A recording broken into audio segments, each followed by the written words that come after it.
Des champs, de jolis pavillons. Ici, près de Montpellier, le cadre est idéal pour profiter d'une retraite paisible. Pourtant, lorsque ces riverains se réunissent, c'est pour évoquer un sujet qui leur gâche la vie. C'est les pièces de voiture, les pneus. C'est dégoûtant.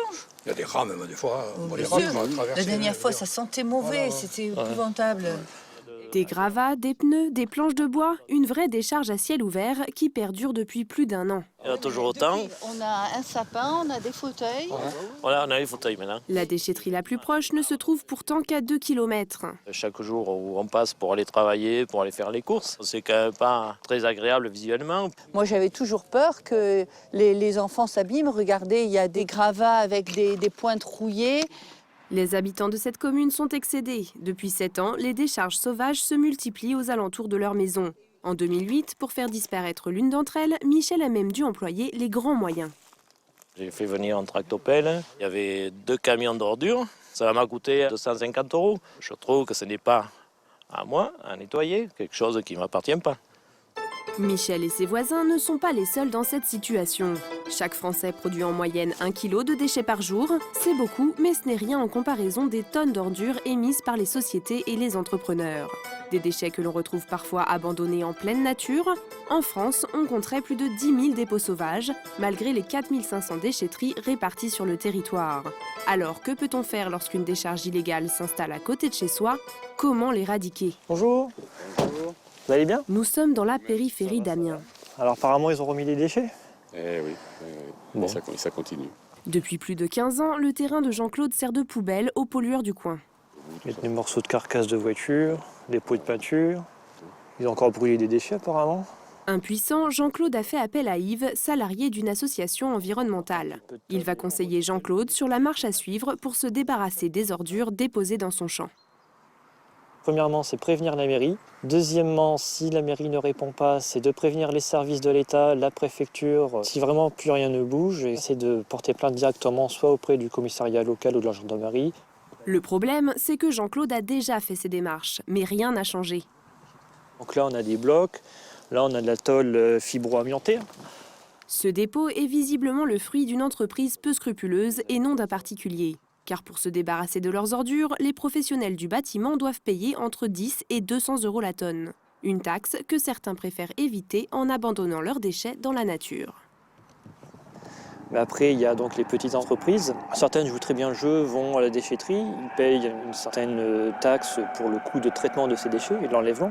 Par contre, il y a d'autres entreprises qui n'utilisent pas ce système et qui préfèrent éliminer leurs déchets dans la nature.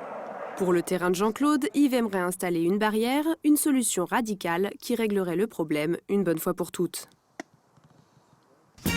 Sur l'île de Ré aussi, on lutte contre les dépôts sauvages. Car malgré des plages magnifiques, des ports et 80% d'espaces naturels, l'île n'est pas épargnée.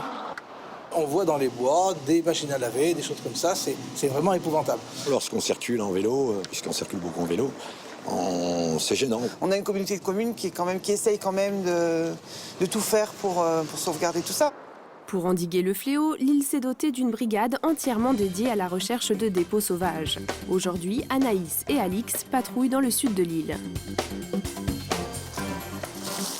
Tu vois quelque chose? Non, là il n'y a rien. Ce chemin est l'un des endroits préférés des pollueurs. Ici, on est sur un site privilégié où il y a souvent des dépôts sauvages. C'est une zone où c'est bien caché. En fait, les chemins sont larges et faciles d'accès et on a des petits renfoncements pour baigner en toute discrétion les dépôts. Il y a quelques jours, les deux femmes ont repéré ces déchets à quelques kilomètres de là. Bonjour, bien et vous? Bonjour. C'est au tour de Sylvain, policier municipal, de passer à l'action. Effectivement, encore un dépôt sauvage. Je vais essayer de voir si je peux identifier le propriétaire. Notre enquêteur est à l'affût du moindre indice pour identifier les pollueurs. Je vérifie un petit peu si je trouve quelque chose Des papiers, une adresse, une marque d'entreprise. qui permettrait de les identifier. Mais cette fois-ci, les responsables n'ont pas laissé de traces. On n'aura, à mon avis, aucun élément pour pouvoir identifier le dépositaire. S'il est démasqué, l'entrepreneur risque une grosse amende. C'est une contravention donc de 5e classe qui peut aller jusqu'à 1 500 € au plus. Et si c'est un cas de récidive, jusqu'à 3 000 €. Pas de responsable identifié, mais pas question pour autant de laisser ces ordures où elles sont. Un dépôt appelle un autre dépôt, donc on ramasse très vite pour justement éviter l'accumulation. L'année dernière, l'île de Ré comptait 300 dépôts. Cette année, il y en a un tiers en moins.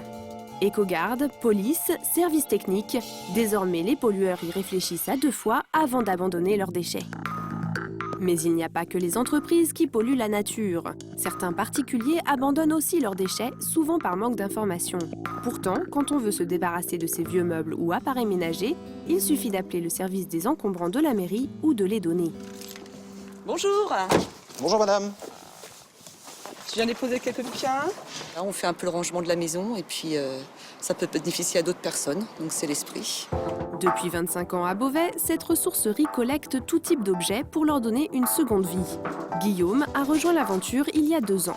On estime que c'est autant de déchets qui ne termineront pas ni dans un incinérateur ou dans une décharge, et encore moins sur le bord de la route. Des boutiques comme celle-ci, il en existe une centaine en France. Elles sont remplies d'objets dont les propriétaires ne veulent plus. On cherche, on regarde et ce qui nous plaît, on le prend. Ça fait tourner les objets, quoi, en fait. Ça ne plaît plus à certains, puis ça plaît à d'autres. L'année dernière, 500 tonnes ont été collectées dans cette ressourcerie. Autant d'objets qui ne finiront pas au milieu de nos champs.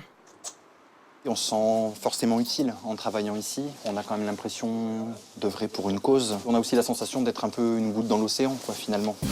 Alors si vous voulez que cette goutte devienne océan, donnez ou jetez, mais dans une décharge légale.